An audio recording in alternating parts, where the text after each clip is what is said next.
So you've gotten through your online application, you've passed the online assessments, and you've been offered an assessment center. You don't need to stress anymore because I'm going to give you the best tips and tricks to absolutely smash your assessment center.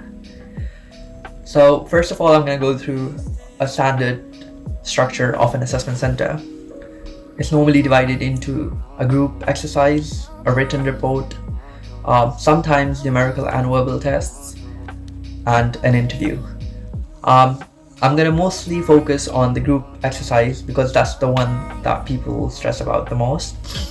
And it is a bit tricky, I'm not going to lie. It can go wrong in a lot of ways. So you want to make sure that you are well prepared before you get in. So the first advice I'm going to give you is make sure you get to your assessment center on time, at least half an hour before it's scheduled to start. That not only makes you look punctual, but also gives you time to interact with the people who you're going to be doing the assessment center with. Make sure you learn their names. Everyone's going to have a name badge. Make sure that you learn their names. That's really important. So the group activity is made up of a case study or a business scenario where you're given an option in the form of a play card, which you need to discuss with your team members and need to pitch it. Basically, why should your client go ahead with that option? For example, each member on your team might be given a coffee supplier that they need to choose for their client. They need to come up with reasons for why their client should choose that supplier. Before the discussion begins, you would be given some time to brainstorm your ideas and come up with the right reasons. So you want to make sure that you use that time efficiently. Jot down all the important bullet points, and if there are any numbers, do the calculations. For example, percentage changes. Before the group activity is about to start, you can volunteer to become a timekeeper. It shows really good teamwork and leadership skills and gives you bonus points. If you do become a timekeeper, make sure that you actually keep time and keep the team on track towards reaching the conclusion in the time. If you don't, then it's going to look bad. When the discussion starts, make sure that you are keeping a good eye contact with the person who's speaking.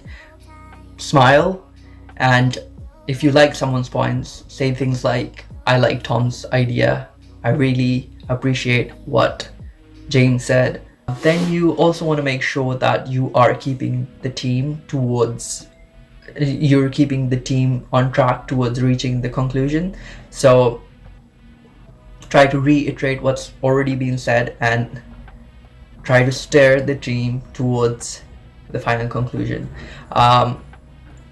Remember, it's a team activity, it's not a competition, so do not try to sabotage anyone in the team because it's going to look really bad on you and would most probably result in a rejection. The other thing that is really important is do not interrupt anyone. If you interrupt anyone, that's an automatic rejection. I think that's pretty much it. And if you do all of these things, you have a really good chance of passing the group activity at least.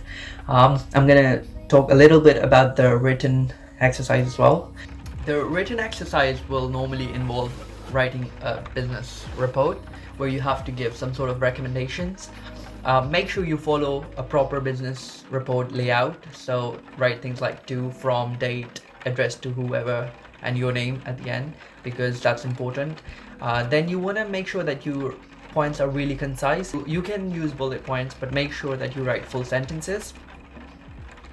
If there are any calculations that you can do, make sure you put them there. Numbers always look good in a business report.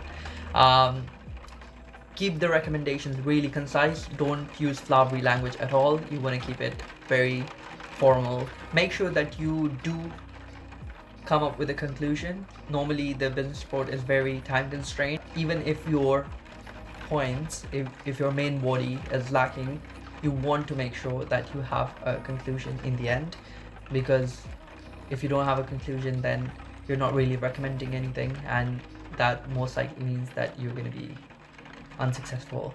So I think I've covered all the main points regarding an assessment center, but if you'd like to know anything else, feel free to pop in a question in the comment section below. If you like the video, give it a thumbs up, subscribe to my channel, and if you'd like to see similar content in future, make sure that you subscribe to the channel. I'm gonna see you in the next video. Until then, bye.